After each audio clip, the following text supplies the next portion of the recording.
Pressure differential systems. The stack effect and airflow resistance effects on pressure distribution in vertical escape routes. Europe lies within the moderate climate zone, which exhibits large variation in atmospheric conditions throughout the year. In winter, buildings are heated, and the temperature inside is significantly above that of the outside air. Air temperature is closely related to its density. The higher the temperature, the lower the density. On the other hand, differences in density significantly affect pressure distribution in buildings. In winter, ambient air gets into the stairwell, and because of buoyancy, it rises, causing a differentiation in pressure inside its volume. If the stairwell is not airtight, a window or doors are open at the building entrance level, the stack effect will always occur if there is a difference in the air temperature between the stairwell and outside. If the stairwell is located in the interior of the building and not connected with the atmosphere, the stack effect will occur immediately once pressurization begins, if the air supplied will be of a different temperature than the air inside the stairwell. Due to the significant heat capacity of the stairwell structure, even long-term pressurization will not eliminate the occurrence of the stack effect.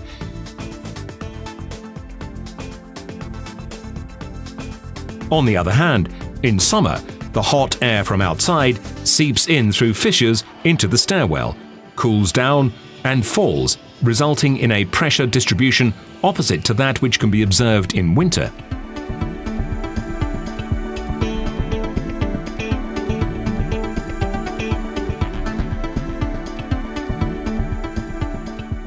If the building incorporates a Class A solution, in accordance with the EN 12101-6 standard requiring small amounts of air, then supplying the stairwell with air at the same temperature as the air inside the stairwell, it is possible to maintain the required pressure of 50 Pascal within its interior.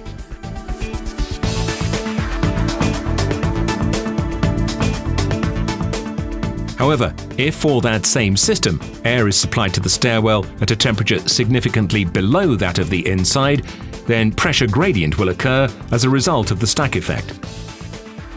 The stack effect occurs due to the heating up of air particles by walls and stairs. The amount of heat dissipated by the walls is proportional to the difference in temperature between the air and the partitions. For example, if the temperature difference is 20 degrees, the walls may dissipate up to 140 watts from every square meter, as a result of which air density falls, causing buoyancy to push it upwards. We are not talking about serious stairwell heat loss during evacuation, as its accumulated heat amounts are vast. As an example, to heat 1 cubic meter of air by 10 degrees in 10 minutes, it should be heated with a 22-watt energy stream.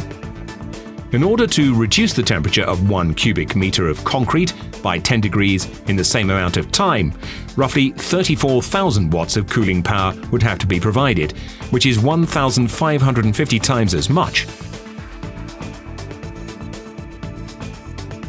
Consequently, air pressure rises in the upper parts of the stairwell. The excessive pressure rise in the upper parts of the stairwell causes the barometric overpressure dampers to open in during their job of maintaining pressure at no more than 50 Pascal. The cut-off dampers only restrict pressure locally in the upper parts of the stairwell. Overpressure in the remaining parts is not controlled in any way and may fall to below the required minimum.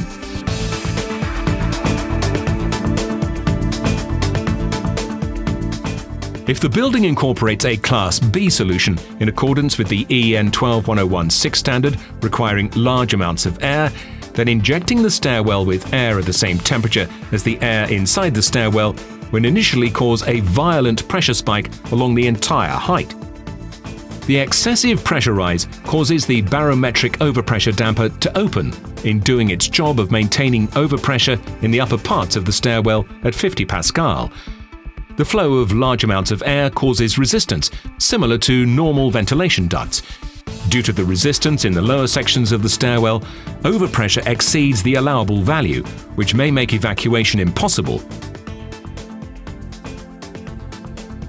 However, if in this case air is supplied to the stairwell at a temperature significantly below that of the inside, then pressure stratification will occur as a result of the stack effect. The supply of large amounts of air causes a rapid increase in the pressure. However, the increase will not be uniform across the entire height of the stairwell. The stack effect will disturb its distribution. A pressure increase in the upper parts of the stairwell causes the barometric overpressure dampers to open in doing their job of maintaining pressure at no more than 50 pascal. Once the barometric overpressure dampers open, pressure in the entire stairwell changes, and its value is equal to the resultant of the flow resistances, which is relative to the size of the airstream and the stack effect.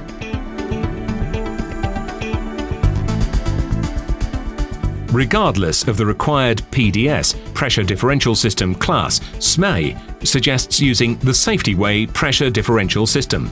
The basic version of the system comprises of two reversible flow fans located at the extreme floors of the stairwell.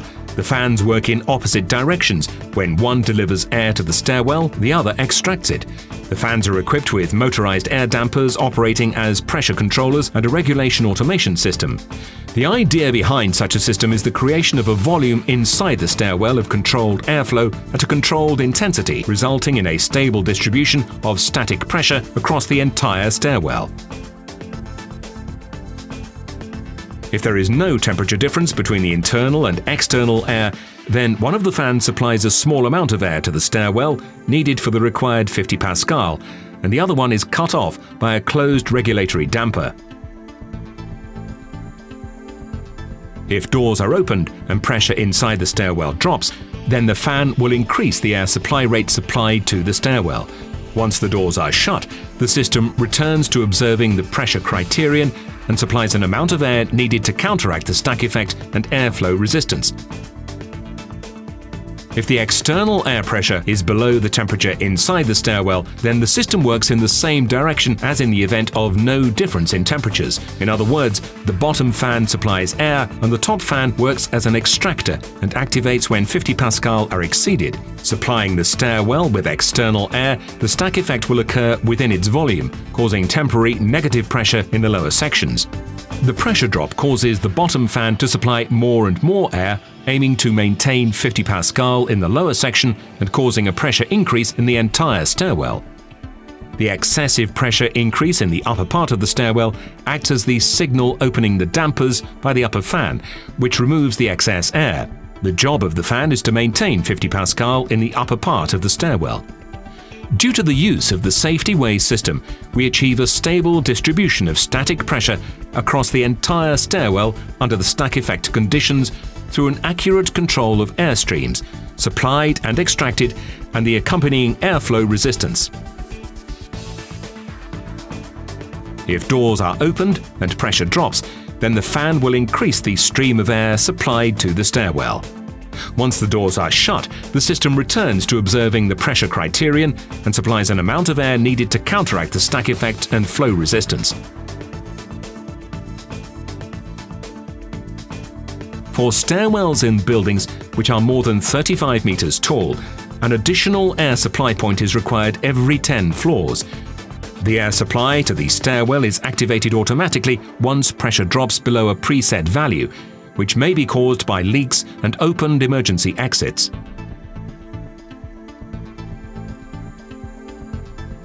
Safety way system advantages.